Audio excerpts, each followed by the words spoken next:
nandito po tayo ngayon sa Area 9 First Aid Olympics.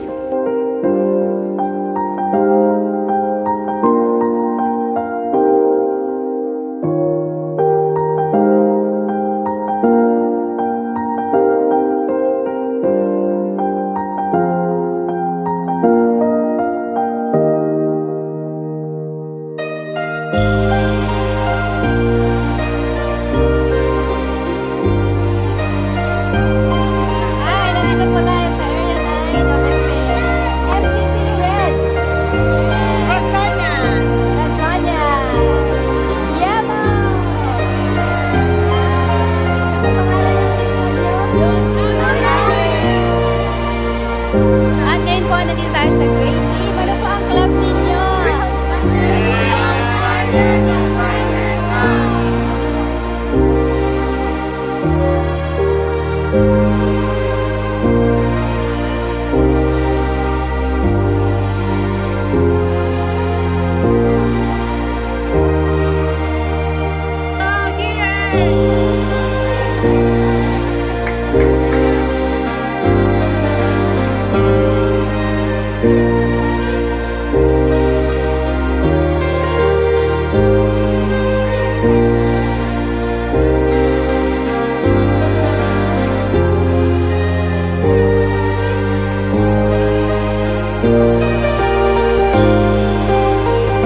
Nandito po tayo sa Area 9 First Aid Olympics. Ayan, kasama po natin ang ating area chairman, Pastor Batira. Ayan, napakaganda ho na nangyari dito sa ating First Aid Olympics. Talaga hong lahat ng mga participants po dito ay nag-enjoy.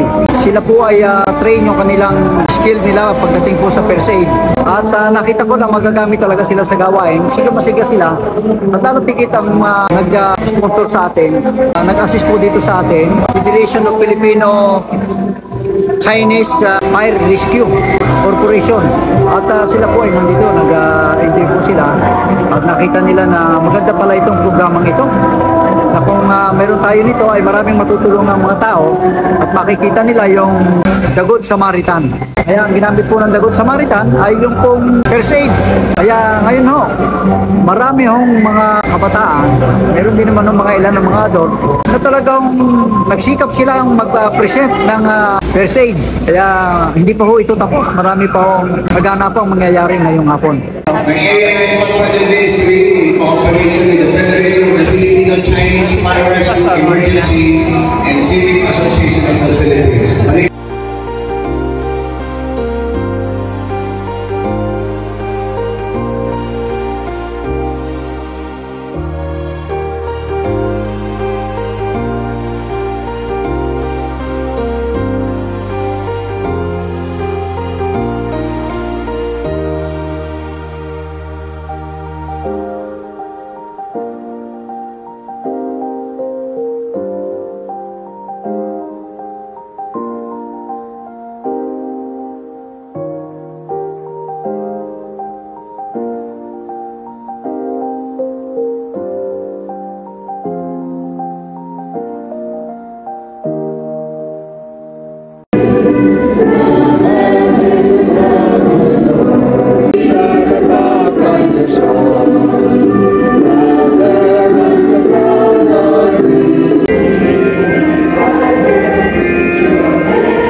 ating Area 9 Coordinator. Ano pong masasabi niyo sa ating programa ngayon? So far ay naisip ko successful naman yung event dahil meron tayong 6 na clubs na sumali at dun sa 6 na clubs na yun ay nakabuo tayo ng 7 teams. And then nakita ko yung excitement ng mga bata, ng mga master guides natin habang ginagawa nila yung mga particular skills na hinihingi dun sa event na yun. So ang tingin ko, ito lang ang magiging first unang hakbang natin para mas mapalubog pa natin kung paano natin tulungan yung ating kapwa sa panahon na mayroong mga disaster, mayroong mga sakuna na kung saan yung ating mga pathfinders ay pwedeng direktang tumulong sa ating kapwa na nasa sakuna nang hindi sila nasasaktan. Kasi sa mga emergency situation, napakadaling tumulong. Ang problema, hindi natin alam kung paano tayo tutulong ng tama.